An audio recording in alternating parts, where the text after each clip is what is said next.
महिला आयोगानं तर ज्या ज्या राज्यातल्या महिलाची तक्रार येईल त्याच्यावरती कठोर कारवाई करण्याचे पावलंच उचललं पाहिजे. कारण आयोगच यासाठी नेमलेला आहे की कुठं जर आपलं कोणी ऐकून घेणार नसतं, आपण मंत्र्यांपर्यंत जाणार नसतो, आपण आमदारांपर्यंत जाणार नसलो, आपण प्रशासनाच्या एखाद्या अधिकारी स्तरावरती जाऊ शकणार नसलो, तर आपल्याला एक हक्काचं न्यायाचं मंदिर म्हणून महिलांसाठी महिला आयोग दिला. आणि त्या मंदिरातच जर महिलांवरती अन्याय होणार असले तर तो महिला आयोग बरखास्त केलेला बरा.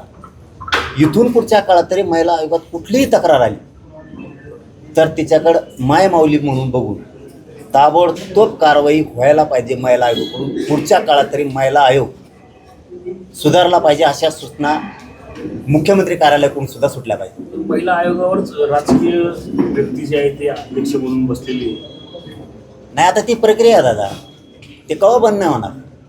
समजा तो प्रश्नच नाही आहे, ते त्यांचं आलं की ज्यांचं दुकानवर बसतं त्यांचंच खाली दुकान बसतं. ते आता ती प्रथाच आहे. परंतु अपेक्षा आम्हाला एवढीच आहे, तुम्ही जरी तुमची सत्ता आली म्हणून तुमचा माणूस बसवला हरकत नाही, पण असं नाव का मग त्या पदावर बसलेल्या माणसानं, मग तो कोणी पण असू दे, त्यांच्याकडं महिलेची तक्रार येणं, ॲक्शन घेणं.